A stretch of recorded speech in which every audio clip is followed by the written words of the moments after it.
De retour sur une autre problème de fuite. Résidence récente, construit il y a 10 ans. Donc, eau pluviale, on a une fuite à cet endroit-là. Les pompes, déjà, ils sont hors service. Voilà. Ils ont mis une pompe extérieure pour évacuer l'eau de la pluie. Avec les fortes pluies, l'eau il coule à cet endroit-là. Je vous promets que c'est une résidence neuve qui est construite il y a 10 ans. Donc, regardez, déjà, bientôt 10 ans. Donc, les fuites partout, les infiltrations partout. Les petites cunettes, bon, ils sont pas propres en tout cas. Là, je peux vous montrer.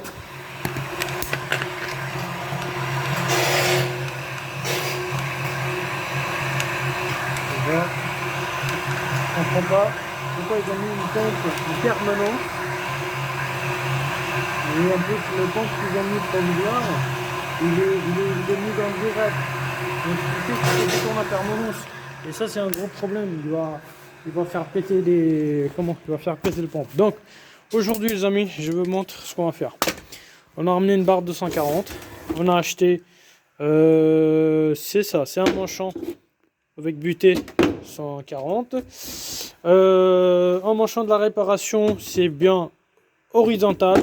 Parce que vous en avez deux, horizontal et vertical. Et avec ça, on a acheté un pot de colle. Un réduction 140, 160, très difficile à avoir chez CDO. Et un manchon, un 160 les amis, voilà. 160, c'est ça. Donc, on va venir mettre notre manchon. Je vous explique comment on va faire. Un côté, on met le manchon. Le problème, je vous dis honnêtement, ce qui est fait. Le problème sur cette partie-là, c'est que ils viennent en 160 et après ils réduisent le passage. Et il part en 140. Et plus loin, il repart en 160. J'ai rien compris. Donc, nous, on n'a pas l'accord de modifier tout le restant des morceaux parce que nous, par rapport au marché, on est obligé de suivre. Donc, ce qui fait qu'on sera obligé de couper là, chauffer, faire sécher maximum de l'eau pour ne pas qu'il y ait de l'eau qui passe. Là, il pleuvait ce matin, mais là, pour le moment, il n'y a rien. Donc, comme ça, on peut partir dans le sens de faire le raccordement correct, les amis. C'est parti.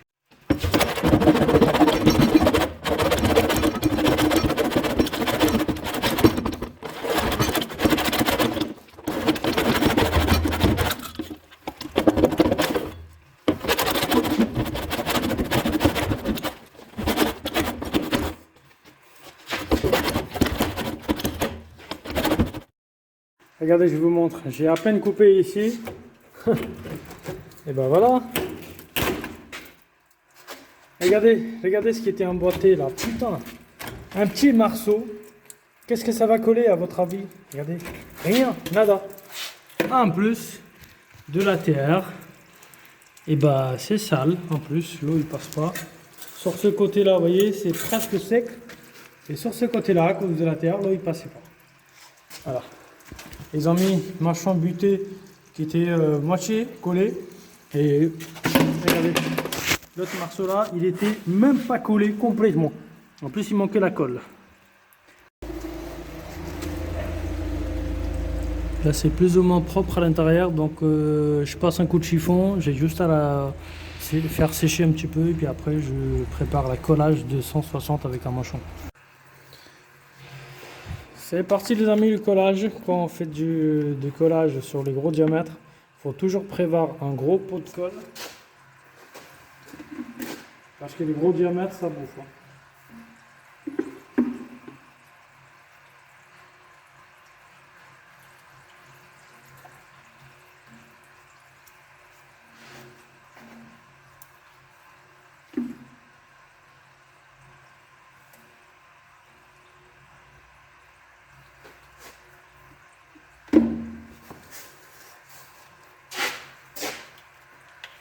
Toujours mettre maximum possible, les amis.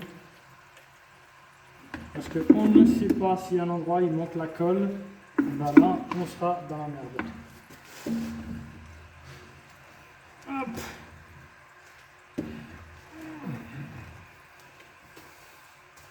Je vais enlever. J'ai mis tellement de la colle que là je suis en train de la retirer. Tout ça pour être sûr que tous les endroits ils sont bien collés.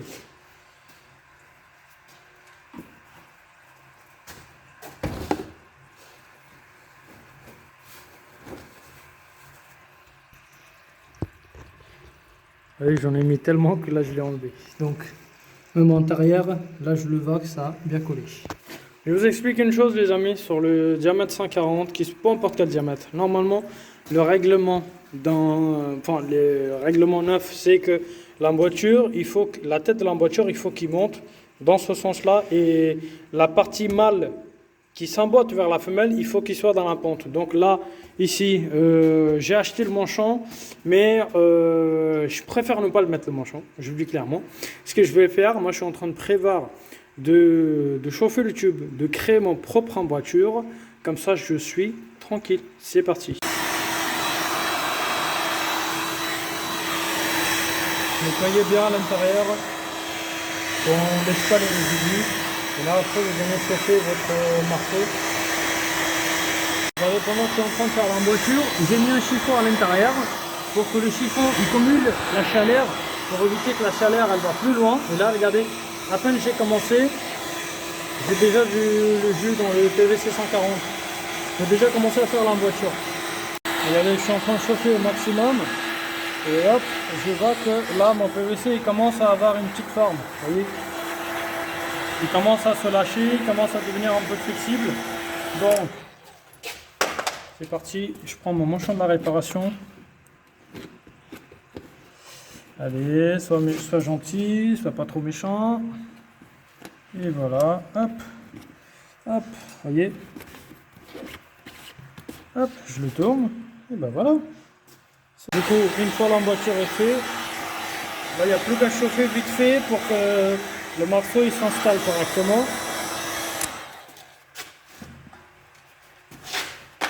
C'est pas la peine de s'inquiéter pour ce petit bout là. C'est juste la partie extérieure. C'est même pas intérieur. Donc ça déjà, ça va pas fuir du tout. Donc voilà, ici il a commencé à s'installer.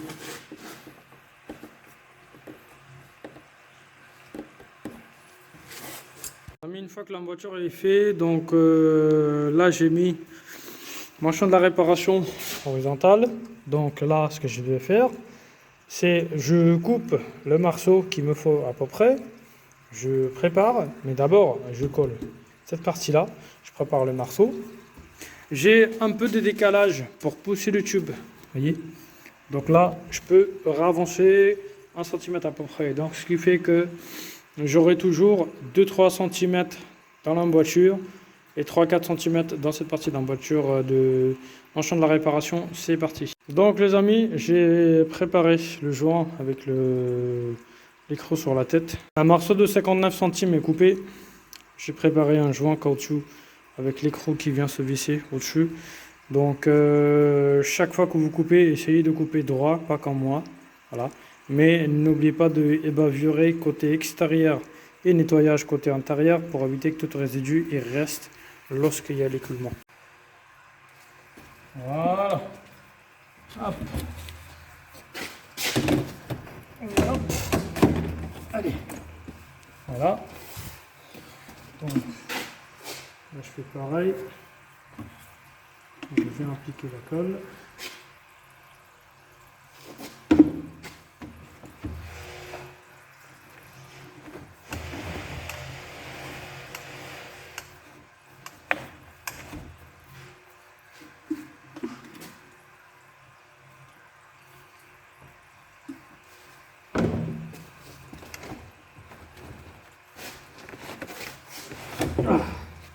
Pour faire le raccordement de gros diamètre, c'est aussi compliqué qu'un petit diamètre.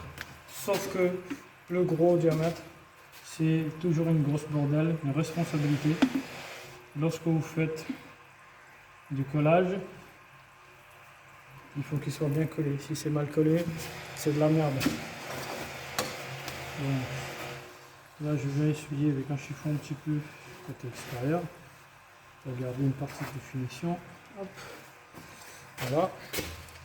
Là, comme j'avais du jus, le jus à cet endroit-là, donc pour avancer un petit peu le PVC. Voilà.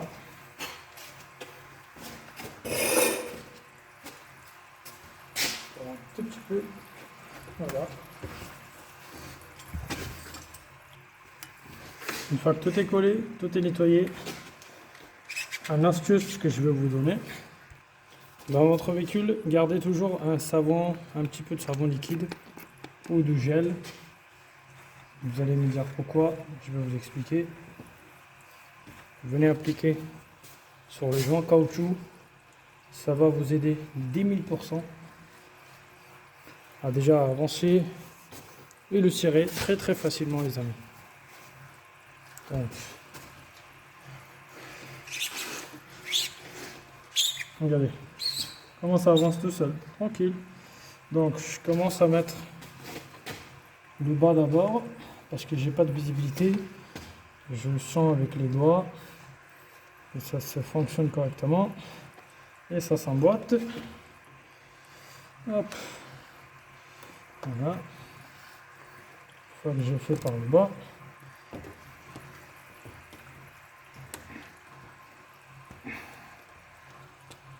voilà ce que ça fait une fois que le joint il est bien emboîté à l'intérieur. Et là on n'a plus qu'à serrer l'écrou au-dessus. Je vous montre ce que j'ai fait entre temps. J'étais obligé de rajouter un collier pour soulever un peu plus là-haut parce que l'autre collier ne tenait plus. Et là je suis dans la pente les amis. Là je suis en pente parfaitement.